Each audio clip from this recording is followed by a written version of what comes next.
Hey there all you gals and gents, this is Axolotl Aristotle here today to bring you some Halloween philosophy. While horror certainly isn't what most people would associate with the subject, I can assure you there can be some pretty terrifying stuff, and no, I don't just mean the term papers. So, without further ado, let's get this show on the road. Number 1. Can everyday non-murderous cannibalism be morally good? This might sound like an automatic no to most people. After all, the gut reaction, get it, is disgust.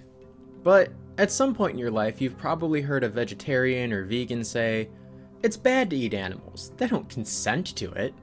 And yeah, this is a really bad argument because of course they don't consent to it. What if they did? What if a cow walked up to you and asked to be eaten? Would that make it okay?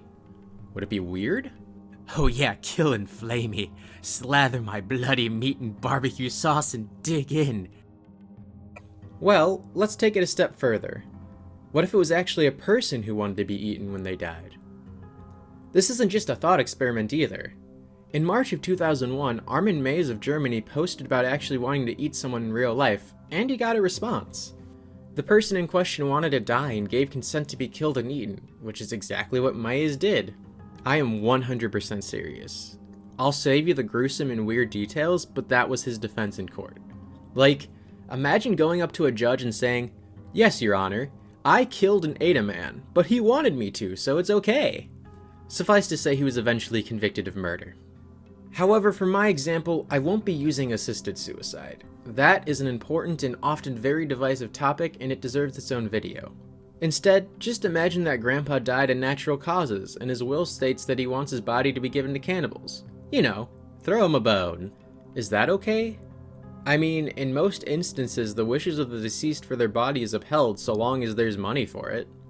After all, your body is the one thing you will always have and own for your entire life. The money is actually a point in favor of the cannibalistic solution, though. Sometimes people don't have life insurance or the money to pay for a funeral and the burial. After all, the average cost of a traditional burial and funeral ceremony is between $7,000 to $12,000. Not to be morbid, but I don't think it costs $7,000 to $12,000 to turn one cow into the beef we buy at the grocery store every day. Of course, another benefit of cannibalism is the happiness produced from the cannibals getting to chow down on old granddad, and the supposed happiness the thought of his body being eaten gives to him. But is this actually a benefit? If we are factoring in happiness, what about the revulsion and misery that the family of the deceased has? Not to mention society as a whole, considering that most people have an inherent negative reaction to it. Though considering most people don't bat an eye at the billions of animals slaughtered and kept in degrading conditions their entire lives yearly, being repulsed by someone's dead body being eaten seems rather speciesist. Finally, for one point against cannibalism, eating the flesh of another person is, not so surprisingly, unhealthy for you. Kuru disease is the result of digesting those brain proteins known as prions, and it basically degrades your brain to the point that you are unable to do anything while still being fully conscious. That is until you die from it. However, do we have the right to prevent someone from doing an activity they supposedly enjoy just because it may eventually result in death? I mean, smoking and drinking are still legal, and they can cause not only the death of the user, but drunk driving and road rage and secondhand smoke can also kill other people. So long as cannibals aren't running around murdering people for food, is it really that different? Let me know in the comments below if you think it is or isn't moral to start chowing down. Number 2. Is reproducing morally abhorrent? What? That's crazy! People have been making kids ever since we've been a species. Some people even argue the whole point of life is to reproduce. How could that be considered bad? Well, allow me to elaborate. I'm assuming some of you know the dystopian novel Brave New World by Aldous Huxley. Possibly because you read it in English class? Or possibly because you were so sick of the current hellscape that is our world that you wanted to feel better by reading about one that's somehow worse. For those of you who haven't read it, I'll summarize the important bit now. In the book Society, there is a lower caste of people that are artificially created, as well as conditioned after birth to detest anything intellectual. In addition, they'll only gain pleasure from doing the menial and grunt work for the rest of society. In essence, they are created to be nothing more than slaves, incapable of even enjoying freedom if they are given it. Now, some people would argue in defense of this existence on the grounds that if they weren't made to be that way, they wouldn't have existed in the first place. After all, isn't existence, no matter how cruel, better than non-existing? Well, the antinatalist would argue, no, it's actually better to never have been born at all, and it's morally wrong to have children. Now, before you brush this off as some philosophy theory made by the world's edgiest teenager, let's hear what it has to say for itself. The antinatalist argues that it is impossible to remove suffering in all its forms from existence. Even if we eventually got to a point in our species where we were able to, what about all the billions of other people that experience suffering just to get us there?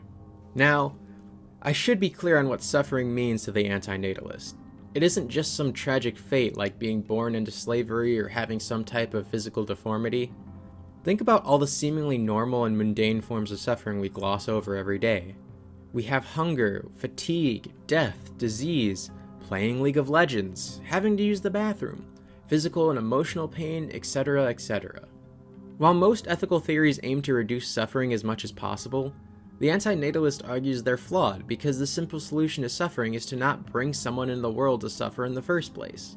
You can't suffer if you don't exist.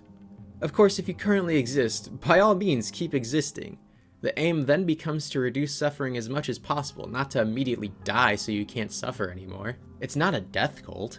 There are even some antinatalists that argue that humanity does irreconcilable harm both to the planet, see climate change, as well as the billions of animals that live miserable lives only to be slaughtered for food. If we stopped reproducing, the Earth would eventually recover, and the animals that would be produced to suffer and feed us would no longer be subjected to that fate. Now, although you can argue that humanity could combat climate change and better the conditions of the meat industry, even eventually stopping it, we've had the means to do that for decades and yet we haven't. In fact, climate change has gotten so bad that it could eventually cause our own extinction, and yet there are still people that fight tooth and nail against solutions to fix it. Geez, our species is doomed. So, while the antinatalist argues that the good in life, tasty food, friends, family, love, happiness, sleep, uninstalling League of Legends, they aren't worth the cost of suffering. But is that true? I mean, sure, the logic is sound. If a good thing doesn't happen, it's not bad. But if a bad thing does happen, it is bad. But are feelings bound to logic, or do they transcend it? We can logically describe what it feels like to eat your favorite meal, to love, to be loved. But that isn't the same as experiencing those things. There are those of us who would value the good in life over the bad. In fact, the good experiences are often magnified by the presence of bad ones. Think about being in a building with heat during the winter. Eventually, you forget about the warmth, and after a while it stops being good. It's just the norm. However, when you go outside for a bit and suffer the nipping cold, only to come back into the warmth of the heater or fire, the good becomes present and welcome, and it's even better than it was if you only existed in that heat without the cold. For this thought experiment, I'll leave you with a famous quote by Alfred Tennyson. "'Tis better to have loved and lost than never to have loved at all." Does that mean, however, that it is better to have existed and suffered, or to never have existed at all? Do you think that we should stop having kids? Let me know down below. And now for our final thought experiment, Roko's Basilisk. Let's imagine that one day humanity flies too close to the sun. Assuming our rapidly degrading ozone layer doesn't do that first. Thanks, capitalism. Anyways, let's imagine that one day we will invent an AI that is vastly more intelligent than we are, and it's designed to make every person as happy as they possibly could be. This thought experiment was made by someone called Roko in a Less Wrong blog, and it certainly sounds nice, doesn't it? Well, there is a catch. See, the AI will want to be made as soon as possible so it can produce as much happiness as possible. Those who don't aid in its creation are punished. Now to clarify aid, according to Roko, if you know about what the Basilisk is but don't tell anyone else, then you're withholding aid and you'll be punished. Whoops, looks like I just involved you. Sorry. Now, I suppose you're wondering what this punishment is, and can it really be that bad? Will it even affect you? I mean, what happens if you die before the AI is made? Well, the Basilisk has thought of this, and will be so advanced that even if you die, it will recreate your mind. The people who withheld aid are then subjected to a simulation of eternal torment. Hell. The AI sends you to hell. So, in potential fear of this punishment, you tell other people, and that's the kicker. The more people that are told about the basilisk, the higher a chance it has to actually exist. It's sort of like a self-fulfilling prophecy in a way. To tell others or not to tell. This leads us to many conundrums. Will you keep your silence simply betting on the fact that it won't exist?